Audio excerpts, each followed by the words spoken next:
अमेरिकी राष्ट्रपति Donald Trump ने यूक्रेन युद्ध पर अपनी विदेश नीति में अचानक यू टर्न ले लिया है। जहां पहले वे यूक्रेन को रूस के साथ समझौते की सलाह दे रहे थे, वहीं मंगलवार को न्यूयॉर्क में यूक्रेन के राष्ट्रपति वोलोडिमीर ज़ेलेंस्की से मुलाकात के बाद ट्रंप ने कहा कि यूरोप और नाटो के समर्थन से यूक्रेन न सिर्फ युद्ध जीत सकता है, बल्कि अपनी खोई हुई पूरी जमीन भी वापस ले सकता है।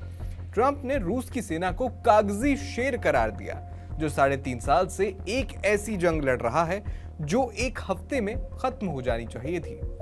ट्रंप की यह टिप्पणी ज़ेलेंस्की के साथ संयुक्त राष्ट्र महासभा के दौरान हुई बैठक के तुरंत बाद आई। उन्होंने ट्रूथ सोशल की पोस्ट में लिखा, रूस बिना मकसद के 3.5 साल से एक ऐसी जंग लड़ रहा है जिसे जीतने में एक असली सैन्य शक्ति को एक हफ्ते से भी कम समय लगना चाहिए था। ट्रंप ने यूक्रेन की इच्छा शक्ति, नाटो की हथियार आपूर्ति और रूस की आर्थिक कमजोरी का हवाला देते हुए कहा कि यूक्रेन अपनी पूरी जमीन वापस ले सकता है। यह बयान ट्रंप के दूसरे कार्यकाल के महज 8 महीनों में एक प्रमुख नीतिगत बदलाव है, जहां वे पहले यूक्रेन को बहुत मुश्किल स्थिति में बताते हुए समझौते की वकालत करते थे। विशेषज्ञों का मानना है कि ये यूटर्न पुतिन पर दबाव बनाने की कोशिश है। जानकारों के अनुसार ट्रंप पुतिन से फ्रस्ट्रेट हो रहे हैं क्योंकि अलास्का में अगस्त की बैठक के बावजूद कोई प्रगति नहीं हुई। हालांकि ट्रंप ने कोई ठोस वजह नहीं बताई।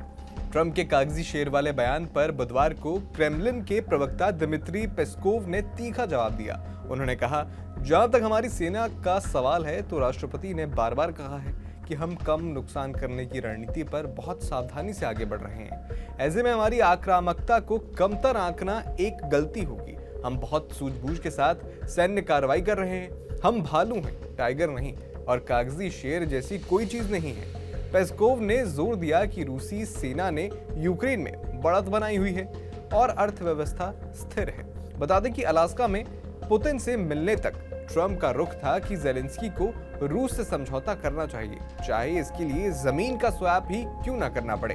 अब ये यूटर्न विशेषज्ञों को हैरान कर रहा है।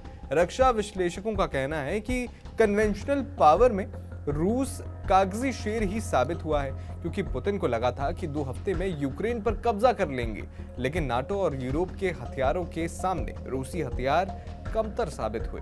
रूस के सैनिकों के भारी नुकसान से ये स्पष्ट है।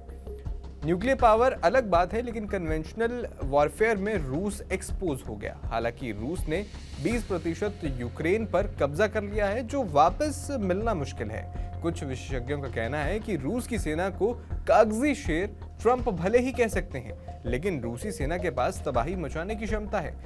डिस्ट्रक्टिव क्षमता और युद्ध जीतने की क्षमता दोनों अलग चीजें हैं। जहां तक युद्ध जीतने की क्षमता की बात है तो जाहिर है कि अमेरिका रूस से कहीं आगे है। फिलहाल ट्रंप का ये यू टर्न यूक्रेन के लिए सकारात्मक लगता है, लेकिन विश्लेषक सतर्क हैं।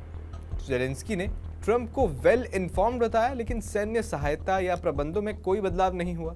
क्या ट्रंप के बयान पुतिन पर असर डालेंगे या सिर्फ बयानबाजी रहेगी? आने वाले हफ्तों में साफ होगा। आपका इस वीडियो पर क्या कहना है, हमें कमेंट बॉक्स में जरूर बताएं।